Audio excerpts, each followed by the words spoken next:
할렐루야. 오늘도 주님을 사랑하는 마음으로 예배 가운데 나오신 우리 사랑하는 세계로 교회 청년 여러분을 환영하고 축복합니다. 일주일 동안 어떻게 잘 지내셨습니까? 저만 또 잘 지낸 것 같죠?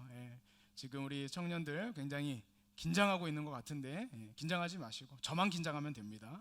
두렵고 떨림으로 저만 서면 되고, 우리 청년들은 하나님 말씀에 우리가 더욱더 마음의 문을 열고 이 시간 예배 가운데 나왔으면 좋겠고, 오늘도 이 예배 자리 가운데 임재하셔서 우리 각 사람에게 말씀하시고 우리에게 다가오시는 그 하나님으로 인하여서 다시 한번 소망을 얻고 힘을 얻는 귀하고 복된 시간이 되기를 소망하며, 무엇보다 나에게 우리 주님께서 이 시간 무엇을 말씀하시는가, 그것을 더욱더 진지하게 고민하고 그것에 순종하는 우리 모두가 되기를 소망합니다.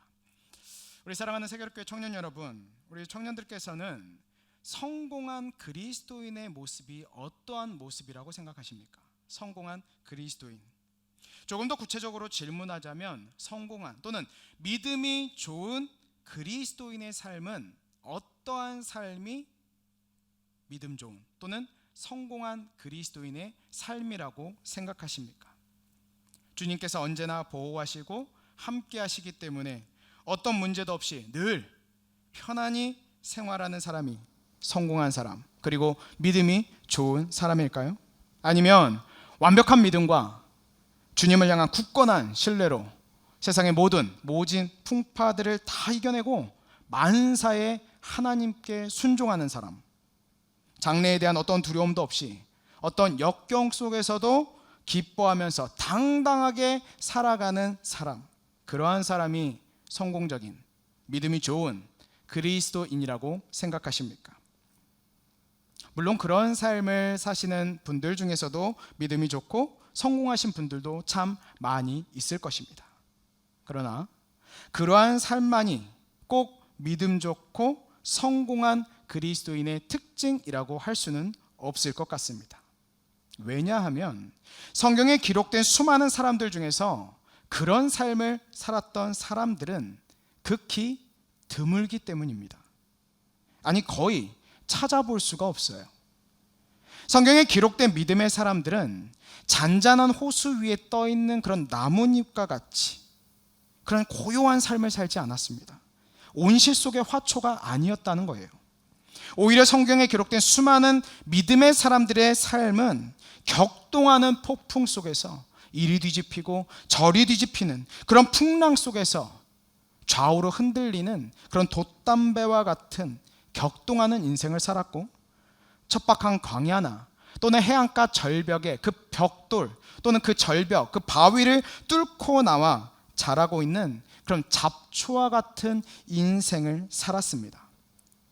그들은 먹을 것과 마실 것과 잠잘 곳을 걱정했고, 또 전쟁과 침략과 건강과 자녀의 출산으로 걱정하는 삶을 살았습니다. 따라서 성경에 기록된 수많은 믿음의 사람들은 평온함과는 거리가 먼 사람들이었고, 늘 근심과 걱정과 염려를 안고 사는 사람들이었습니다. 여러분, 성경을 한번 자세하게 읽어보시기 바랍니다. 구약의 내용들은 전부가 다 먹고 사는 것, 그리고 그로 인한 근심과 염려와 걱정이 구약을 이루고 있는 이 책의 전부입니다. 그러나 그렇다고 해서 우리는 그런 구약의 인물들을 보면서 전부 믿음 없는 사람이다, 실패한 인생이다, 이렇게 말하지 않습니다. 오히려 우리는 다양한 구약의 인물들을 통해서 그들의 믿음을 배우고 성공하는 성도의 삶을 배울 수가 있습니다. 여러분, 신약의 내용들을 살펴보아도 동일합니다. 신약의 내용들도 결코 성도들의 삶이 항상 평온함과 잔잔함만이 있는 삶이다 라고 이렇게 이야기하고 있지 않습니다. 신약의 성도들에게도 삶에는 다양한 문제들이 있었고, 위험도 있었고, 고난과 역경과 갈등과 위기와 상처들도 그들은 늘 안고 살았습니다. 그런 모든 문제들을 통해서 신약의 성도들 역시 근심과 걱정을 안고 살았기 때문에, 그래서 그런 근심과 염려 가운데 있는 성도들에게 쓴 바울의 내용들이 바로 다 서신서입니다. 따라서 인간은 언제나 근심과 걱정과 염려를 안고 살아갑니다. 어느 시대를 막론하고 어느 나라와 민족을 막론하고 인간은 누구나 근심과 걱정과 염려를 안고 살아갑니다. 걱정하지 않고 근심하지 않는 인간은 아무도 없습니다. 살아있는 모든 인간은 다 근심합니다. 오직 죽은 인간만이 근심이 없다는 것이죠. 믿음이 없어서 실패한 인생이어서 근심하는 것이 아니라 살아있기 때문에 근심하는 것입니다. 그래서 어떻게 생각한다면 근심하는 것이 살아있음을 반증하는 수단이 될 수도 있다고 생각합니다. 하지만 그렇다고 해서 근심을 좋아하는 사람은 아무도 없습니다. 억지로 근심하려고 하는 사람도 아무도 없습니다. 왜 그렇습니까? 기본적으로 근심이라는 것은 불확실함 속에서 해결되지 않은 문제와 그리고 해결될 것 같아 보이지 않는 그런 미래에 대한 불안함과 두려움을 동반하기 때문에 근심을 좋아하는 사람은 아무도 없다는 것이죠. 우리 역시 근심하는 시대 속에서 살아가고 있습니다. 특히 도대체 언제 끝날지 모를 이 코로나 팬데믹 시대를 살아가면서 여러 가지 근심을 안고 살아갑니다. 또한 코로나 팬데믹으로 인한 근심이 아니라고 하더라도 우리 개인적인 여러 가지 상황들과 환경들 때문에 그로 인한 근심을 가득 안고 살아갑니다. 자신의 건강에 대한 근심들, 물질에 대한 근심들, 장래에 대한 근심들, 취업에 대한 근심들, 연애와 결혼에 대한 근심들. 우리 세계로교회 청년들과 또 우리 무별 성도님들은 어떤 근심을 안고 사십니까?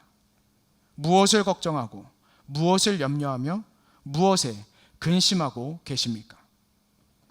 오늘 말씀을 시작하면서 근심에 대해서 이렇게 자세하게 설명을 드리는 이유는 오늘 본문이 근심에 대한 내용들을 기록하고 있기 때문입니다.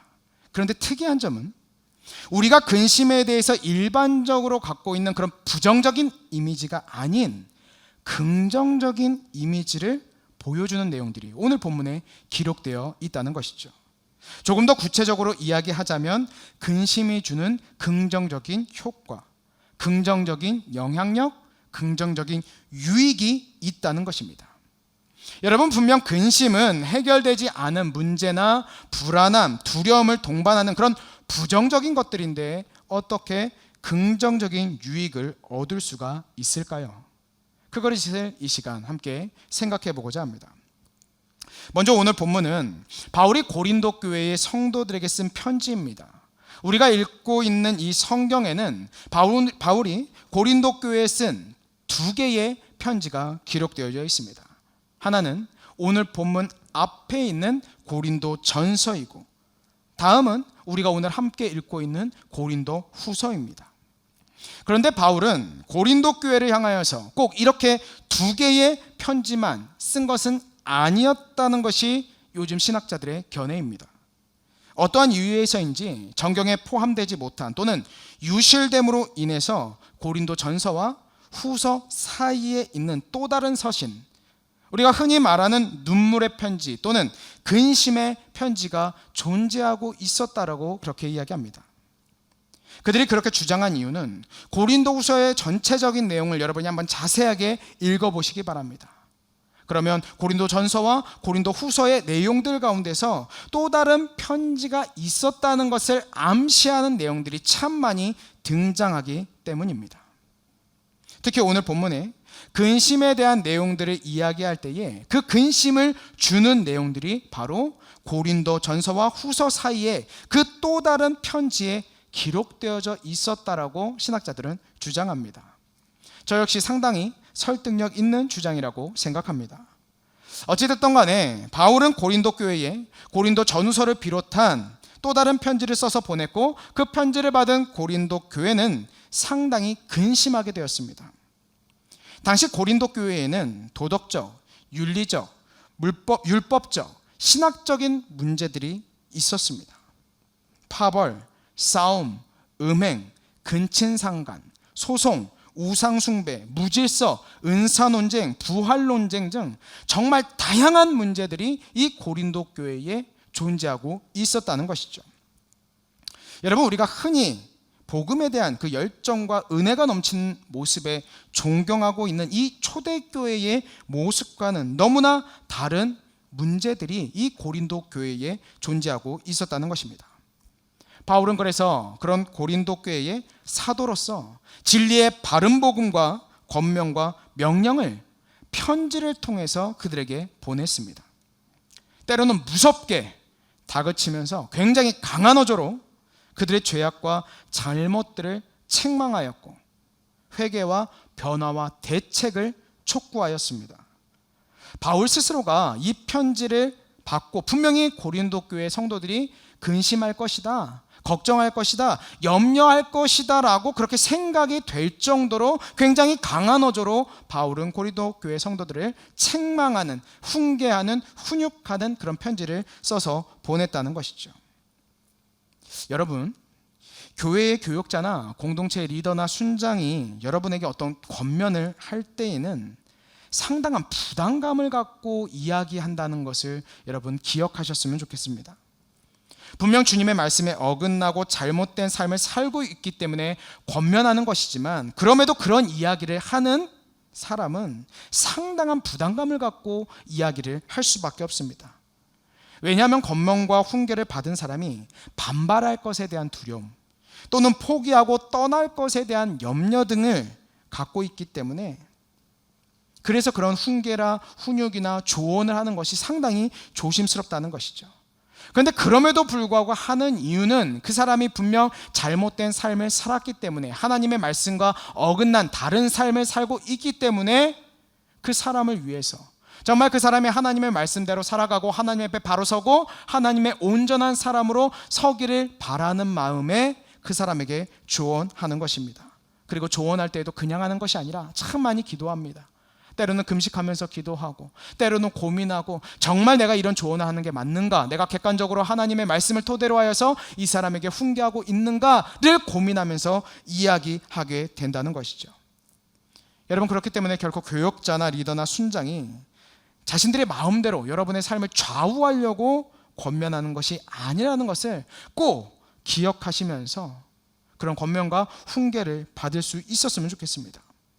고린도 교회를 향한 바울을, 그의 그런 후에도 잠시 얼마 후에 바울은 자신이 그렇게 편지한 것으로 인하여서 굉장히 감사하고 또 기뻐하게 되었습니다.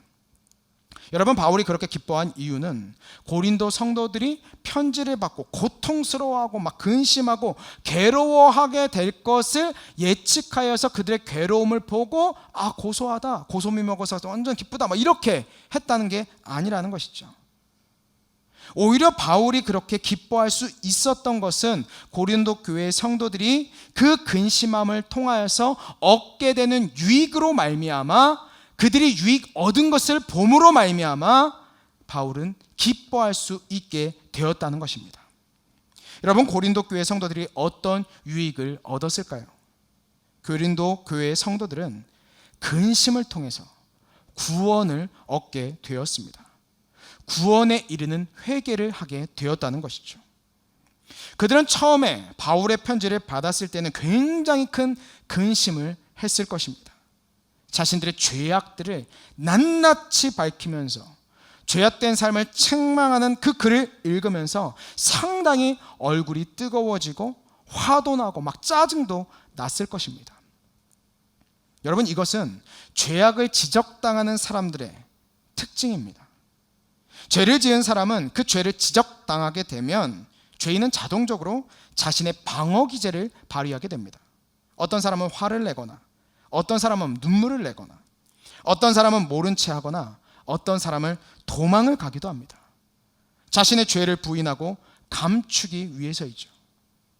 우리 세계롭교회 청년들은 어떻습니까? 여러분은 무엇인가 잘못을 저지르거나 죄악을 저질렀을 때 그것을 지적당하게 되면 어떻게 반응하십니까? 내가 언제? 너는 뭐 잘났냐? 이렇게 반응하시나요? 오히려 상대방의 죄악들을, 또 다른 죄악들을 들춰내면서 그것들을 비벼내면서 자기를 방어하고 있지는 않습니까? 모든 인간이 다 그렇습니다. 따라서 고린도 성도들도 바울의 책망을 들었을 때 분명 처음에는 자신들을 방어했을 것입니다. 그러나 곧 그들은 자기의 방어 기제들을 다 내려놓고 근심에 쌓이게 됩니다. 자신들의 잘못이 무엇인지, 그리고 그것이 정말 잘못된 일인지, 그렇다면 이제 자신들은 어떻게 해야 할지에 대해서 진지하게 고민하게 되었고, 그러한 고민은 결국 삶의 구체적인 변화로 이어지는 회개에 이르게 됩니다. 바울은 그러한 고린도 성도들의 변화를 디도를 통해서 듣게 되었고, 고린도 성도들의 그러한 삶의 변화를 보고 구원에 이르는 회개라고 이야기했던 것입니다. 여러분, 고린도 성도들뿐만 아니라 구약에서도 자신의 죄악을 지적당하자 자신의 죄악을 인정하고 회개하여서 구원에 이르게 된 한 사람의 이야기를 볼 수 있습니다. 누구일까요? 바로 다윗입니다. 다윗은 나단이 자신의 죄악에 대해서 책망했을 때 그는 자신의 죄악을 숨기거나 부인한 것이 아니라 그 즉시 회개하는 장면을 우리는 볼 수 있습니다. 우리 다 함께 사무엘하 12장 13절 말씀을 읽도록 하겠습니다. 함께 읽겠습니다. 시작.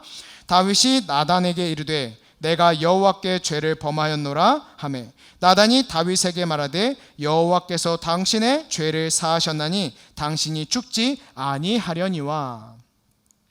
사무엘하 12장 13절에서는 이 회개 장면이 굉장히 짧게 한 구절밖에 나오지 않지만 다윗의 근심과 회개에 대한 내용들을 자세하게 기록하고 있는 본문이 있습니다. 바로 시편 51편입니다.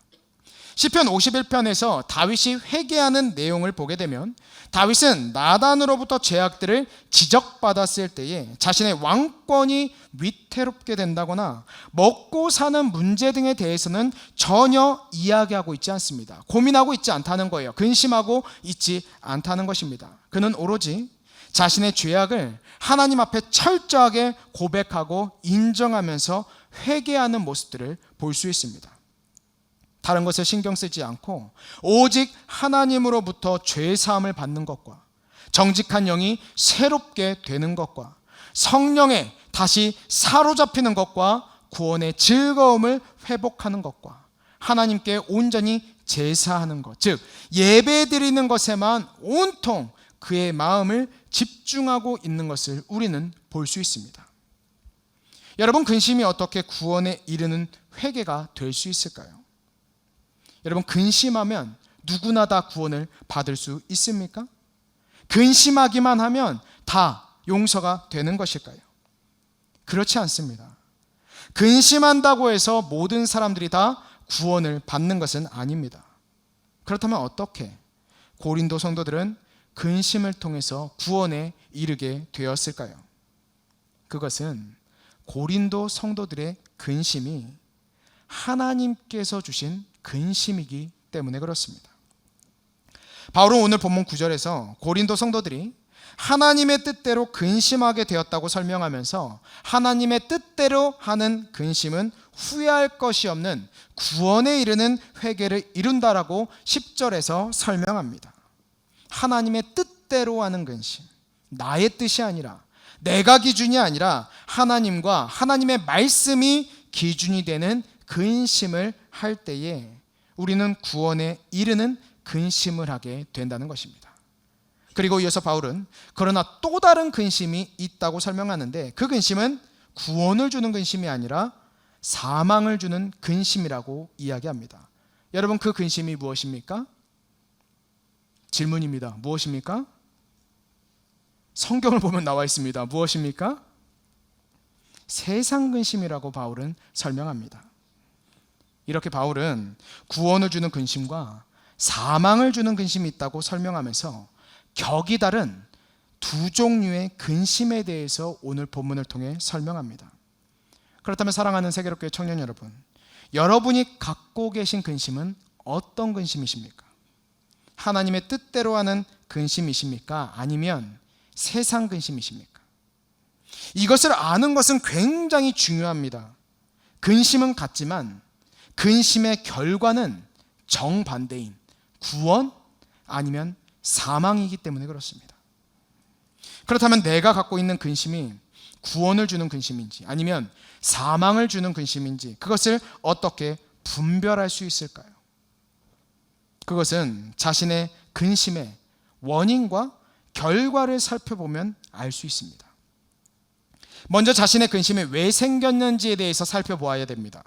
단지 내가 먹고 입고 쓰는 것, 나의 삶의 불만족과 필요로 인해서 하는 근심이라고 한다면 그것은 세상 근심에 가까울 수 있습니다. 물론 이러한 근심을 성도들이 해서는 안 된다, 그것을 이야기하는 것은 아닙니다. 예수님을 믿는 성도들도 자신의 필요에 대한 근심과 걱정을 가질 수 있습니다. 우리가 공기만 먹고 사는 것은 아니니까요. 그렇죠? 가끔씩 이슬만 먹고 산다는 청년들이 있어서 깜짝 놀라게 합니다. 대선이나 참만 먹고 사는 청년들이 있다고 해서 깜짝 놀라게 됩니다. 우리 한 청년이 심하게 웃고 있는데 찔리는 게 있나 보죠? 단순히 내가 누리고 내가 즐기기 위한 나의 필요만을 채우려고 한다면, 그것이 목적이라고 한다면 그것은 세상 근심이 되는 것입니다. 반면에 세상 근심과는 격이 다른 하나님의 뜻대로 하는 근심은 세상 근심과 동일하게 먹고 입고 사는 문제일 수 있습니다. 겉으로 드러나는 그런 문제나 그런 근심은 똑같다는 거예요. 그런데 다른 것이 있다는 것이죠. 여기서 한 단계 더 나아가야 된다는 거예요. 바울은 고린도전서 10장 31절에서 이렇게 이야기합니다. 우리 다 같이 고린도전서 10장 31절 말씀을 읽겠습니다. 시작. 그런즉 너희가 먹든지 마시든지 무엇을 하든지 다 하나님의 영광을 위하여 하라. 아멘. 그렇습니다. 예수님을 믿는 성도들 역시 먹는 것, 입는 것, 사는 것에 대한 근심을 가질 수는 있지만 성도들이 그러한 근심을 갖는 이유는 바로 하나님의 영광을 위해서 가져야 된다는 것이죠.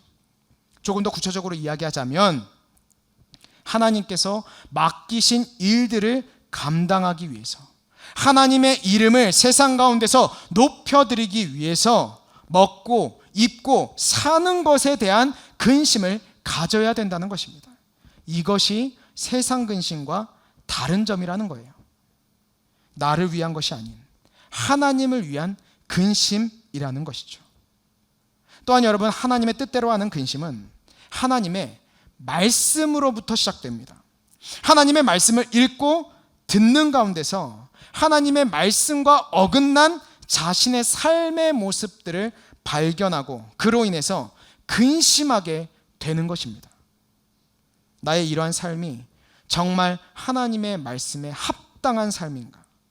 하나님께서 정말 나에게 이런 삶을 원하실까? 나의 삶을 보고 기뻐하실까라는 그런 깊은 고민들에 빠지게 됩니다. 그리고 더 나아가서 하나님의 말씀대로 살지 못하는 자신의 삶을 보면서 아파하게 되는 것이죠. 왜 나는 하나님의 말씀대로 살지 못하는가? 그것이 분명 하나님께서 기뻐하시는 삶이고 나도 행복한 삶인데 그것을 알면서도 나는 왜 그렇게 살지 못하고 있는가 하면서 자신의 삶의 모습들로 인해서 근심하게 된다는 것입니다. 고통하게 된다는 것이죠.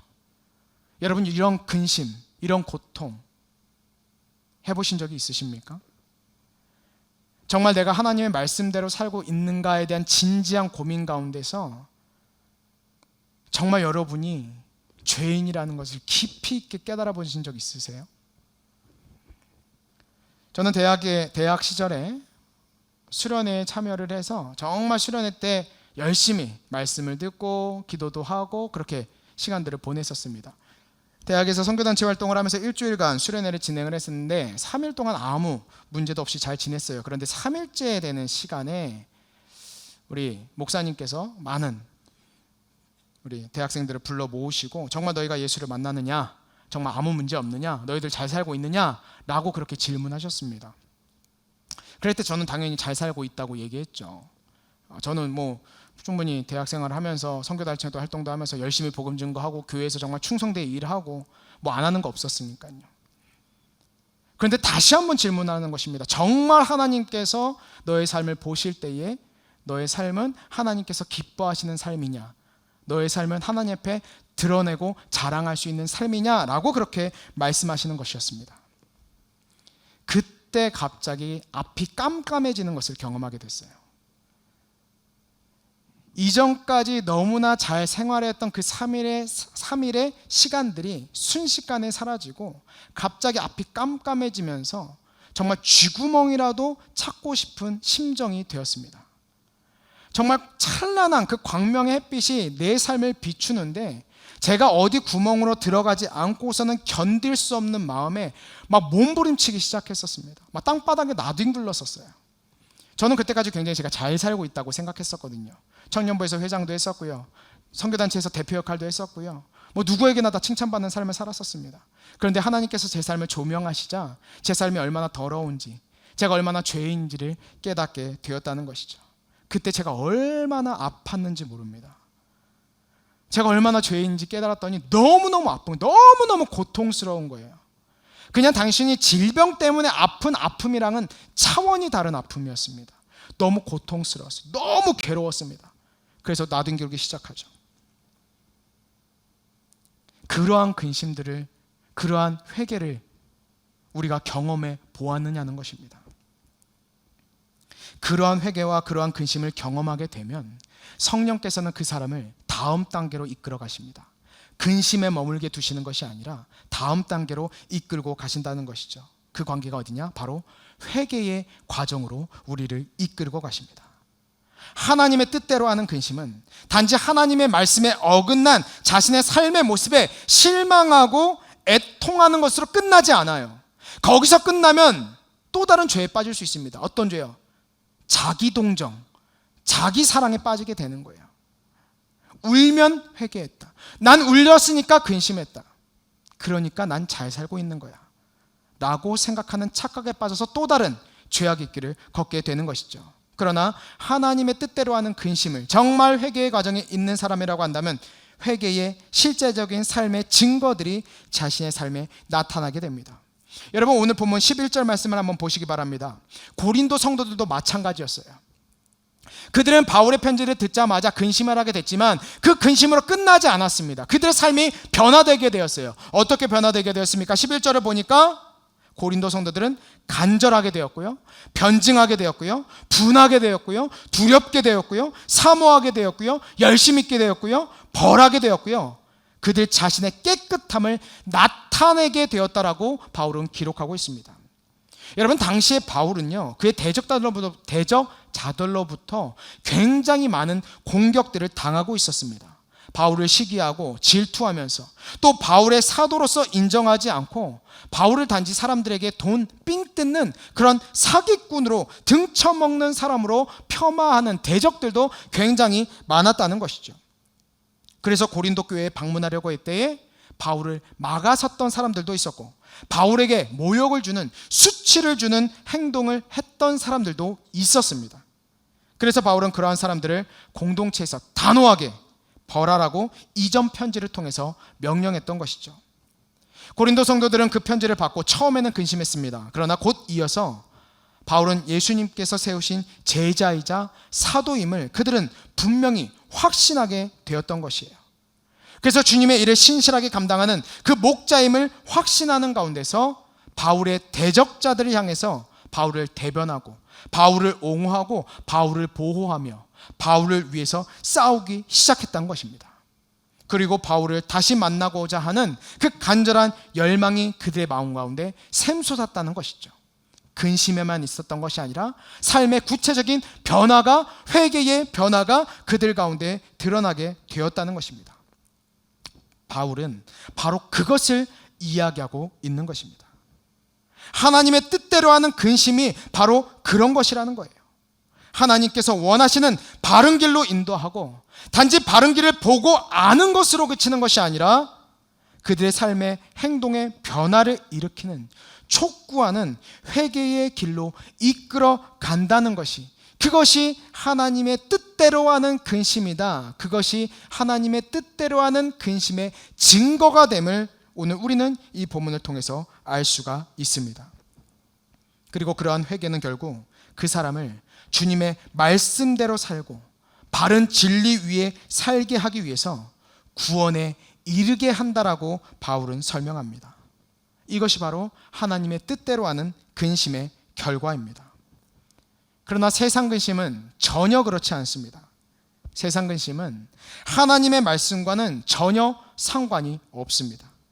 오로지 세상적 가치가 기준이 되기 때문에 하나님의 말씀과 자신의 삶을 비춰보는 과정 자체가 없습니다. 그래서 성도의 삶에 대한 근심도 없는 것이죠. 그러다 보니 열심히 이 세상만 바라보며 살게 됩니다. 다른 사람들과 비교하며 다른 사람들보다 더 많은 것을 소유하지 못하고 더 많은 것을 누리지 못하고 더 높은 곳을 차지하지 못한 자신의 부족함에만 집중한 나머지 하나님의 말씀도 예수님의 명령도 성령님의 인도도 받지 못한 채 그렇게 살아가는 것입니다. 그러다 결국 영적인 사망을 얻게 되는 것이죠. 이처럼 하나님의 뜻대로 하는 근심과 세상의 근심은 분명한 차이, 격의 차이가 있습니다. 그렇다면 다시 한번 우리 세계로교회 청년들에게 질문하겠습니다. 여러분들은 지금 어떤 근심을 갖고 계십니까? 하나님의 뜻대로 하는 근심입니까? 아니면 세상 근심입니까? 여러분의 삶에 하나님의 말씀을 보고 듣고 그 말씀대로 살고자 하는 회개의 몸부림이 있다면 그것은 구원을 주는 하나님의 뜻대로 하는 근심입니다.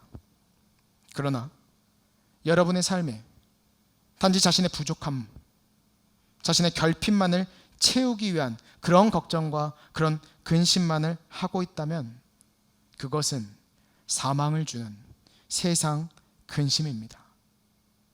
여러분의 근심은 어떤 종류이십니까? 어떤 근심을 갖고 사시겠습니까? 간절히 바라기는 오늘 예배를 드리는 우리 세계교회 모든 청년들과 모든 무별 성도님들은 세상 근심이 아닌 하나님의 뜻대로 하는 근심을 갖고 살기를 소망합니다. 근심이 없을 수는 없습니다. 그러나 사망을 주는 근심이 아니라 그것과는 격이 다른 생명의 구원을 주는 하나님의 뜻대로 하는 근심을 안고 살아갈 수 있는 우리 청년들이 되기를 소망합니다. 이 시간 우리 함께 찬양하기 원합니다. 여러분, 바울은 오늘 본문 10절에서 하나님의 뜻대로 하는 근심의 특징에 대해서 설명합니다. 무엇입니까? 하나님의 뜻대로 하는 근심은 후회할 것이 없다. 결코 후회할 것이 없다는 것입니다. 그렇다면 반대로 세상 근심은 무엇이라는 것이죠? 후회하게 된다는 것입니다. 세상에서 많은 것들을 이루고 많은 것을 누려도 결국 그 사람은 후회하게 된다는 거예요. 그것을 솔로몬도 전도서에서 자세하게 기록하고 있습니다. 여러분, 전도서를 꼭 읽으시기 바라요.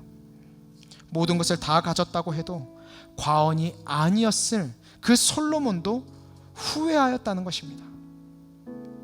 솔로몬뿐만 아니라 이 세상에서 세상 근심만 하다가 그렇게 허무하게 죽어갔던 수많은 사람들의 그 이야기에 귀를 기울이시기 바랍니다. 그리고 우리의 인생을 돌아보면서 후회하지 않도록 세상 근심이 아닌 하나님의 뜻대로 하는 근심을 통해서 회개하고 구원에 이를 수 있는 우리 세계로교회 모든 청년들과 무별들이 되시기를 예수님의 이름으로 축복합니다. 이 시간 우리가 의지했던 모든 것들은 변해가지만 그럼에도 불구하고 우리 주님께서 우리를 온전히 세우시고 회복시켰기를 소망하며 우리 주만 의지에 함께 찬양하겠습니다.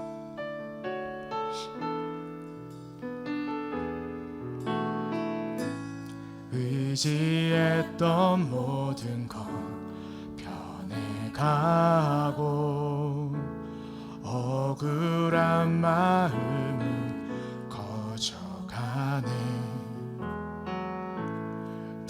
부끄럼 없이 살고 싶은 마음 주님 아시네.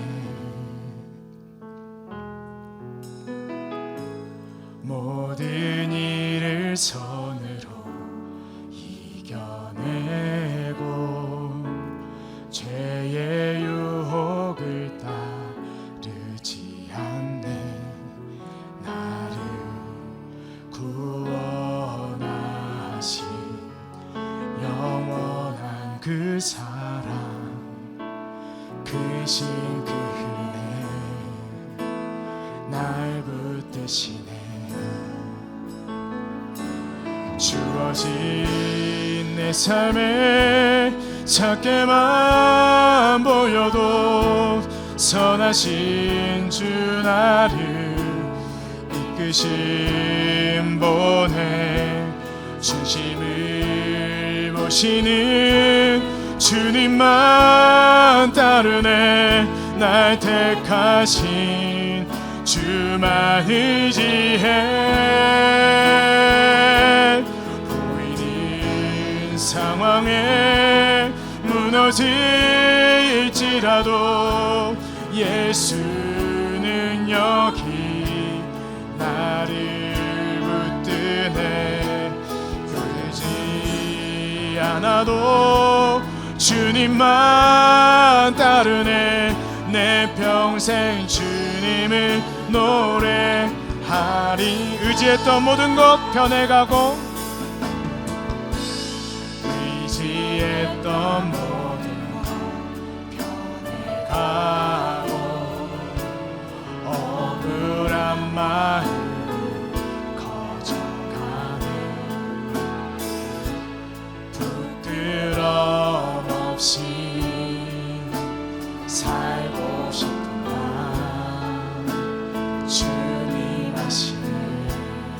모든 일을 선으로 이겨내고, 모든 일을 선으로 이겨내. 죄의 유혹을 따르지 않네. 나를 구원하신 영원한 그 사랑, 크신 은혜 날 붙드시네. 주어진 내 삶이 작게만 보여도, 주어진 내 삶이 작게만 보여도 선하신 주 나를 이끄신 보내. 중심을 보시는 주님만 따르리. 날 택하신 주만 의지해. 보이는 상황에 무너질지라도 예수는 여기 나를 붙드네. 보이지 않아도 주님만 따르네. 내 평생 주님을 노래. 주어진 내 삶이 작게만 보여도, 주어진 내 삶이 작게만 보여도 선하신 주 나를 이끄신 보내. 중심을 보시는 주님만 따르네. 날 택하신 주만 의지해. 보이는 상황에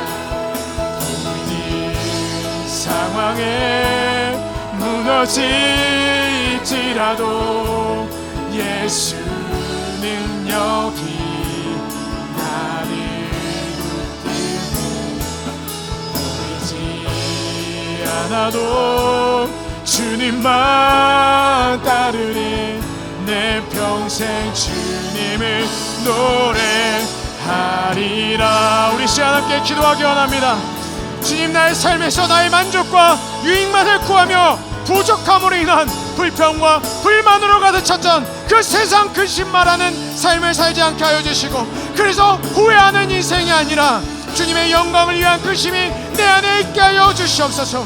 비록 나의 삶이 세상 사람들에 비해서 작게만 보인다 하여도 주님께서 나를 이끌어 주셔서 구원에 이르는 하나님의 뜻대로 하는 근심이 내내 있게 하여 주시고, 지금은 비록 그 근심이 일지라도 이제 곧 그 근심을 우리 주님께서 기쁨으로 웃음으로 변화시켜 주실 것에 대한 확신을 가지고 오늘도 믿음으로 걸어나가는 우리 모두가 되게 하여 주셔서 우리 함께 기도하도록 합니다. 기도하시겠습니다. 살아계신 하나님 아버지 감사드립니다. 오늘도 하나님의 주의 말씀을 통해서 우리가 내게 함께 나아가게 해주시고 그 말씀을 짜고 기도할 수 있는 기회가 된 시간을 하시니 하나님 감사드립니다. 우리 사랑하는 성도들이, 우리 사랑하는 청년들이 어떠한 근심을 갖고 살아가는 가운데 있습니까? 우리의 마음과 우리의 생각과 우리의 삶 가운데는 어떠한 근심으로 살아가는 가운데 있습니까? 세상 근심입니까? 아니면 하나님의 뜻을 이루는 그런 구원의 근심입니까? 우리 삶의 모습을 돌아보는 그 가운데서 세상의 근심이 아니라 하나님의 뜻대로 하는 근심으로 말미암아 우리가 구원에 이르는 근심을 할 수 있도록 하나님께 함께 하시고 도와주시기를 원합니다. 하나님의 뜻대로 하는 근심은 아버지의 마음 가운데 근심을 준다 말하였습니다. 그러나 근심을 주는 것으로 끝나는 것이 아니라 우리의 삶의 구체적인 삶의 회개와 변화를 촉구하시는 아버지 그러한 회개라는 그러한 근심이라는 것을 우리가 깨닫게 되었습니다. 그러기에 주님, 우리가 하나님의 뜻대로 하는 근심을 이루기 위하여서 우리의 삶의 문제를 돌아보는 가운데서 참된 회개의 변화가 일어날 수 있도록 나의 죄악과 나의 삶의 무너짐을 보면서 아파하고 근심하고 고민하며 동의하며 자복하며 슬퍼할 수 있는 하나님 우리 청년들이 되어줄 수 있도록 하나님께 함께 하시고 도와주시기를 합니다. 하나님의 무너진 삶을 살아가면서도 아무 문제 없는 것처럼 그런 가식적인 모습으로 살아가는 우리의 모습을 용서하여 주시고 우리의 삶의 모습 가운데서 진정으로 하나님의 배반의 모습으로 살아갈 수 있는 것입니다.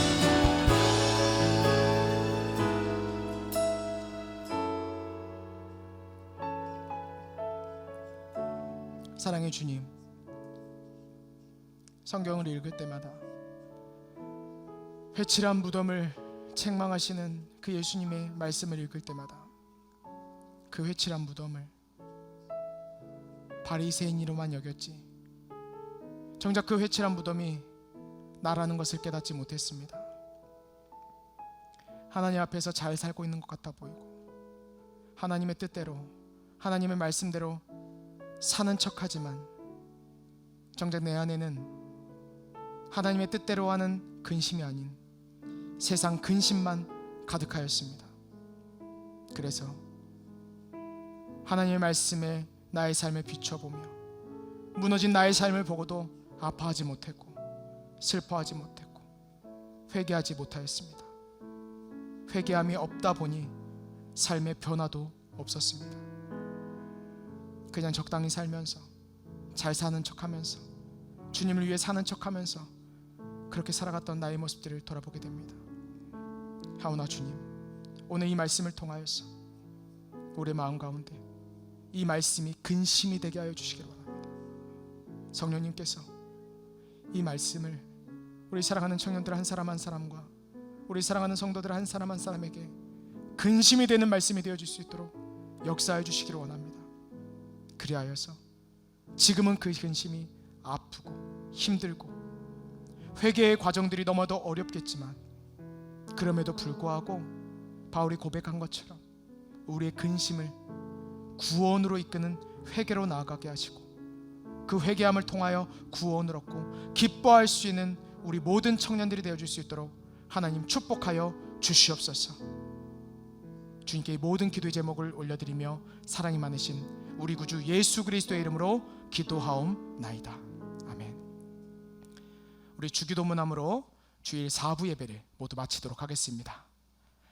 하늘에 계신 우리 아버지여, 이름이 거룩히 여김을 받으시오며 나라가 임하옵시며 뜻이 하늘에서 이룬 것 같이 땅에서도 이루어지이다.